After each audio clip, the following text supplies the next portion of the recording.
Thanks for staying with us. We are beginning from Parliament, where we are getting a sense of when the 2023 budget will be presented.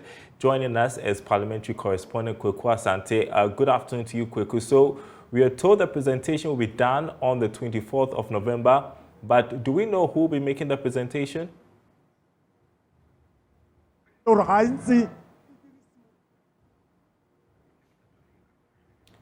Well, I'm going to attempt the question one more time. Quickly, if you can hear me, we are told the presentation will be done on the 24th of November. Do we know who will be making the presentation? According to the presentation of the business statement that was presented by Deputy Majority Leader Alexander Afenyomakin, this presentation will be done by the Minister responsible for finance. It is not clear if that will vary because most MPs, both on the minority and majority side, raised concerns about significant issues that have been raised by NPP MPs who have said that they will not allow Ken Ofori-Atta to present the budget on the 24th and that they want someone new that they can trust, that can build confidence in the economy.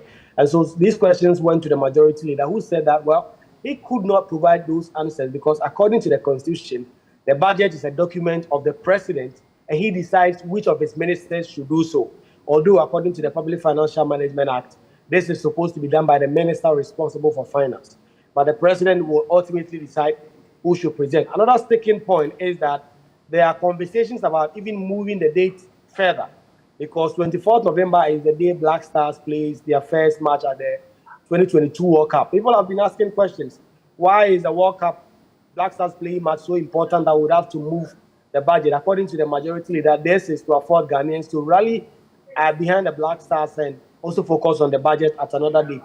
And so there are conversations to move the budget a bit earlier to maybe 23rd, but that has not been firmed up as and when it is, they will announce it. But for now, the date that has been announced is 24th of November, and the minister expected to present it is the Finance Minister, Ken Ofori-Atta, despite the censure hanging around his neck, and also despite some of NPP MPs saying they will not allow him to do the presentation. And so, like you indicated, there are even people in his own party who do not want him to make that presentation. So at what length would the MP go to ensure that the finance minister does not make that presentation? So those questions have gone to the majority leader, and the NPP MPs have made it clear that under no circumstance would they allow Finance Minister Ken Ofori-Atta to present the budget. We know that they met the president early on when they made those concerns known about getting a finance minister sacked. So they made those concerns public. They met the president. They then acceded to the president's request to have the minister stay on and present the budget and also conclude negotiations with the IMF. But now they say they are back to the original position. They do not want Finance Minister Ken Ofori-Atta to be the one presenting the budget.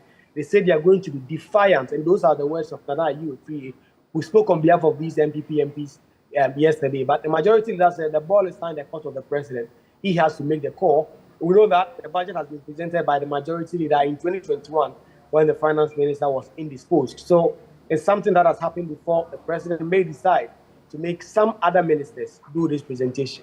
And Kwawu, some MPs also shooting down the idea of having the post-budget workshop in the Volta region. What is their argument? So we know we are in times of austerity. Government finances is in a crisis. There's a lot of talk about government not having enough revenue to do a lot of things.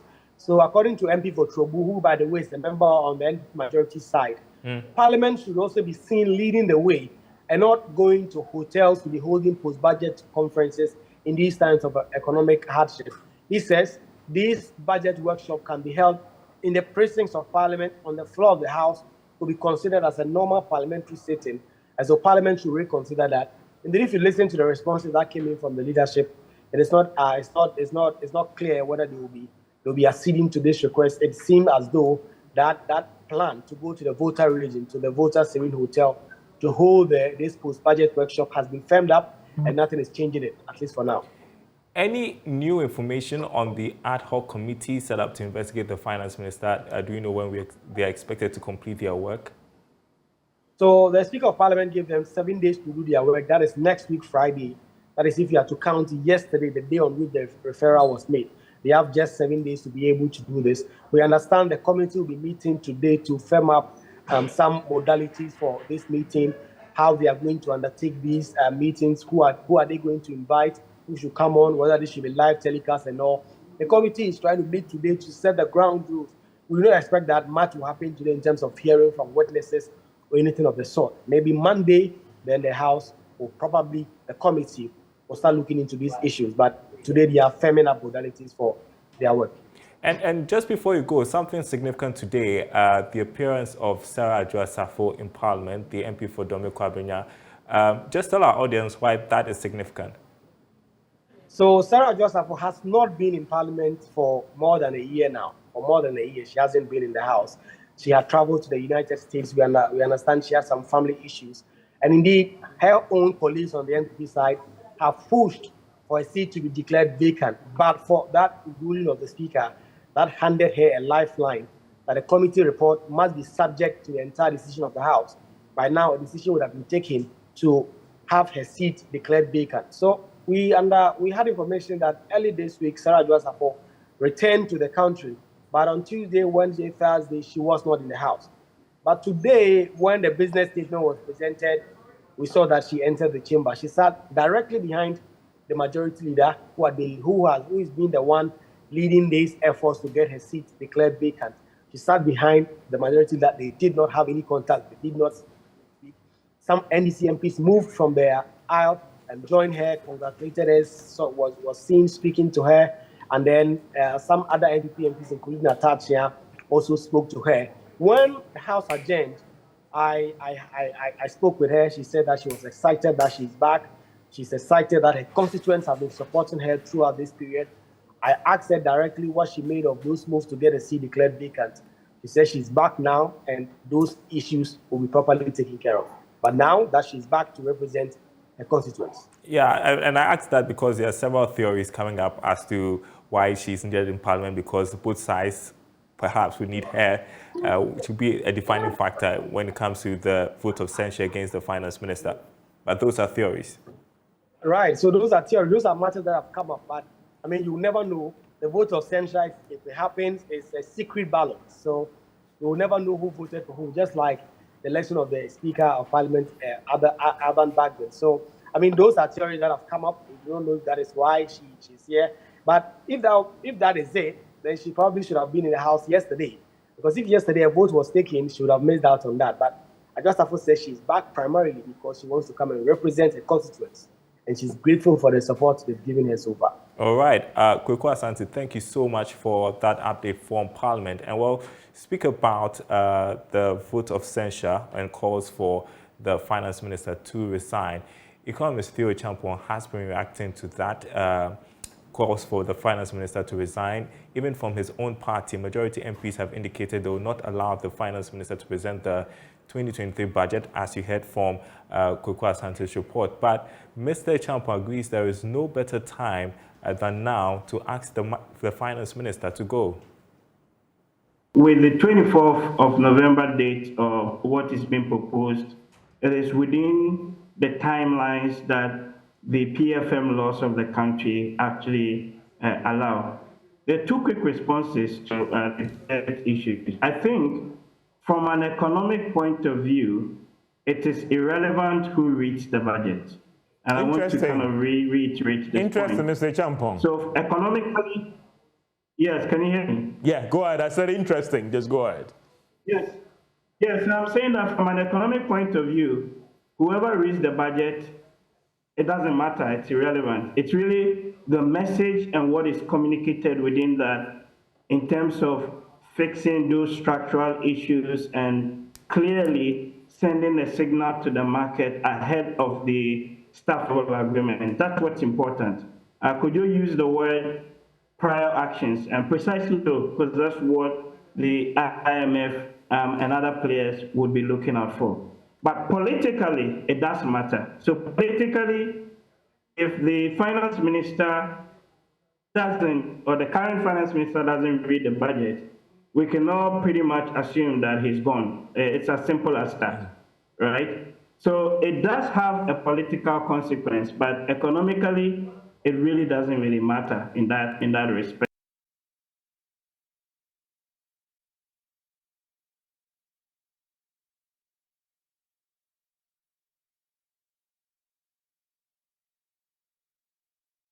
And so we know that the IMF team is heading to town towards the end of this month to carry out or continue with negotiations for a program. Well, Mr. Echampong said he wishes the IMF agreement could come before the budget presentation. Take a listen.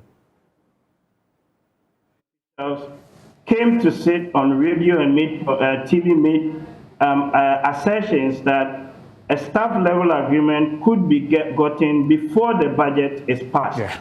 And this is actually important because a lot of the uncertainty within the market currently as we're speaking all has to do with an issue of when the IMF program comes and the sequencing and the timing. So it was such that if you got a staff level agreement before you pass the budget, then that would ensure some form of credibility, policy credibility of the 2023 budget. For sure, there would be some of the actions that will be reflected in the 2023 budget, like Kodio has just talked about. But if the staff level agreement comes after the budget has been read, there's still going to be that uncertainty within the market because you're not too sure what form, shape, or structure that the full program would take with the fund. So again, to re-echo my point, there are 3 steps in the process. The DSA, the Article 4 reports, a staff level agreement, and then the board would approve. Rarely would you get, and I support Mensah's point, rarely would you get a staff level agreement being sent back by the board. That's not going to happen. So the staff level agreement is important, and we can get it definitely, in my view, before the end of the year, because we have seen Kenya, we have seen Egypt also secure similar ECF and EFF type arrangements like Ghana is seeking to get. And so government says it has made significant progress towards reaching a staff level agreement with the IMF before the end of the year. There have been concerns that debt restructuring and timelines for meeting program preconditions may result in Ghana missing out on any deal before December. Information Minister Kojo Ponkuma has been speaking on PM Express. We went back to the fund in early October, I think, for some follow-up conversations. During the conversations, we're able to agree on the kind of fiscal adjustment that we need. We're also able to agree on the kind of debt sustainability levels that we should be looking for. We're able to have a fair idea what kind of balance of payment support and over what period we should be getting. Also, we've been able to have a fair idea the kind of risks that the energy sector poses to our budget and, what to consider in mitigating those risks. And then at the same time, because of the growing economic pressures, the need to do what is important to the everyday Ghanaian, apart from these things I've spoken about, which may be important to the technical people, the everyday Ghanaian is looking to see the economy grow and poor people protected. So how do you treat that as well? That is where we are. So I'd say that so far the conversations have gone, or the negotiations have gone fairly well. We're expecting to go to Parliament, to lay before Parliament some of those ones that the President has already mentioned. Those are low-hanging fruits. They also show our commitment as a country to the kind of program we are looking to get. Because if you look at the old way the fund used to operate, they have what they call the prior action. This would show some prior commitment even to some of the things that we hope to do with them. And then we expect a mission by the end of November. Well, let's turn to some other news for now. To tackle food inflation, a food market is opened at the Agric Ministry in Accra, where anyone can buy foodstuff directly from the ministry. The move is aimed at cushioning Ghanaians and mitigating the impact of rising food prices. The first truckload from the farm gate arrived this morning, but patrons are saying they are not seeing any difference with the pricing. A lot of the people are trooping in here. Today, it is only plantain that they are selling, and they say that they are selling it to the civil servants that are around. They started this market around 9 o'clock and people have been trooping in to buy their stuff. The structure is like this. You come, you identify the food item, and then you are issued with a card, and then after that you take the card that you've been issued with to a table where you go and effect payment, and then you are issued with a receipt. A lot of people are reacting to what they are witnessing here. Let's try and then speak with a few of them. Let me speak with you. You just bought a bunch of plantain. Tell me, how much did you buy it for? I bought it for 20 cedis. Yeah. Where do you work? Ministry of Lands and Natural Resources. What would you say about this? To me, it's a good initiative, although, yeah, but since I heard that it's a pilot, we're expecting that in the next bunch that will come, the price will really go down a bit. But you are getting a bunch for 10 cedis, 15 cedis, 20 cedis, 25 cedis. When you get to the market, how much do you buy them? Okay, I can say that last week, for instance, I bought one for 15 cedis in the market, and then it was reasonable about the size. So I can't see any big difference from what is in the market and then what is here too. This is the spokesperson of the Ministry of Agric. Now, have your expectations been met? Well, we've started, and I'll say that the response has been very positive. Just that the big truck is still on the way. There was why has it delayed? Yeah, the information gathered is that there was an accident between Apedra Suhum area, and the road was actually blocked, so it had to reroute through Chebi to access. So we're hoping that it will be here shortly. But let's look at the food items that you have displayed here. Are we only expecting to see plantain? Yes, so for today we are expecting to see plantain. Well, we said it's a pilot plantain for food at Jos Market.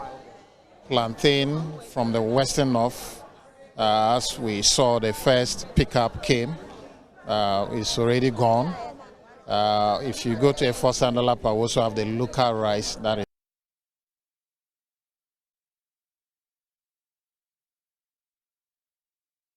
Okay, so traders are being accused of unreasonably increasing prices of items, but they say the hikes in fuel prices and the depreciation of the cedi against the dollar are to blame. They are therefore appealing to authorities to implement policies to reduce the rampant increase in prices at the markets. Now, in today's edition of Joy Business Shopping List, Beverly Boom takes a look at the prices of some foodstuff at the Makola Okanshi market. In these challenging times that food prices are able to change within 24 hours, we ask that how prepared are you with your next trip to the market? Today we are here at the Makola Okanshi market to gauge the prices of some foodstuffs we have on the market. Are you ready for shopping? Let's go.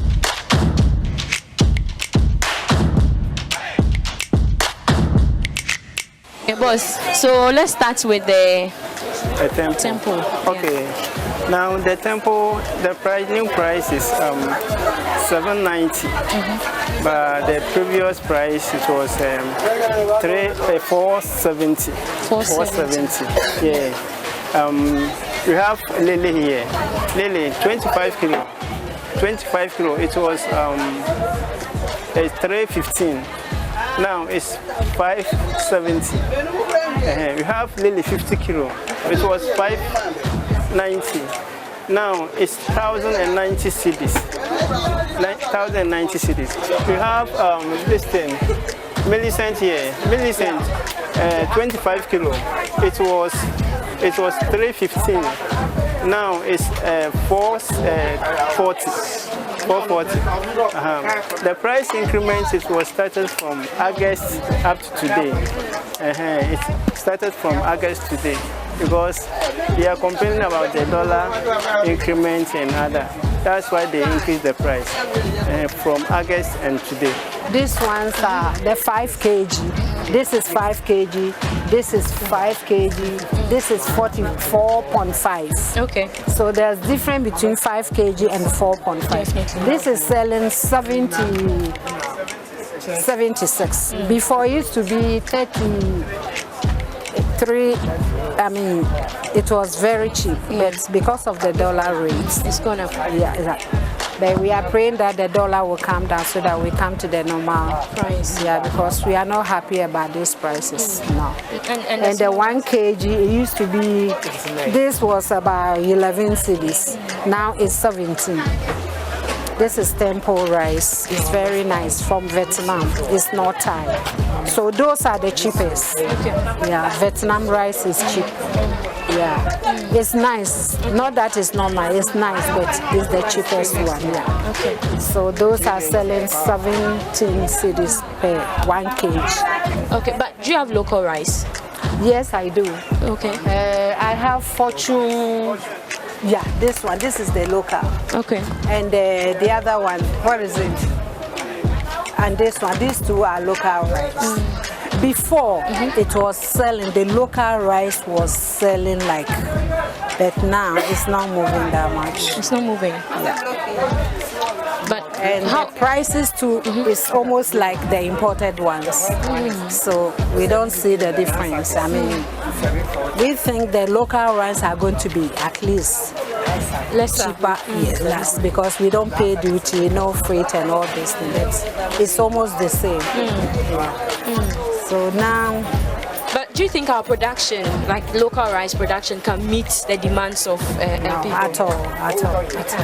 When they started, it was very, but now we have a rice called this rice, Benji. It was local rice. It's selling. I mean, everybody like Benji, but they are out completely. They don't have it. I mean, all the local rice is not, you can see them no more. So people are prefer to buy the Vietnam more than the local. Please take us through the sardine. Now we have sardine here. Sardine, it was 4 cedi 50 pesos each, and 5 cedi 6 cedis. But now sardine is gone up to 7 cedi, 8 cedi, 9 cedi. The lower price is 8 cedis. The lower price is 8 cedis, 9 cedi, 10 cedi, 12 cedis. You have sardine 12 cedis? Yeah, Tachos. It's selling at 12 cedis? Yeah. Wow. Now we have aya oil, alimo oil, and frito oil. Now it was the frito oil. It was the 25 liter. It was 450. But as now it's 950. 950. It was 1,000. Now they have reduced the price more. And that was the Joy Business shopping list, just to give you an idea of how items are selling in the markets as you plan shopping this weekend. Now, in ensuring strict standardization processes within the insurance sector, Deputy Finance Minister Abnel Sassari is urging players to partner with the regulator to achieve such feats. According to her, this is necessary in streamlining the activities of the sector. Speaking at the inauguration of the new head office for Activa International Insurance, she called for effective digitization processes to boost the sector. According to the Deputy Finance Minister, standardization ensures uniformity throughout the insurance industry, which focuses on the processes used to create products, how organizations run, and technology they employ. It seems that a key response will relate to the low public confidence in insurance companies. This low public confidence is often expressed in comments about the reluctance on the part of insurance companies to pay claims. But at this point, let me add that I'm delighted to know that Activa Insurance was listed in the top 10 companies that paid the most insurance claims in 2020, amounting to 23.2 million Ghana cedis. Insurance companies must have complementary hardware and software to effectively address these concerns from the public.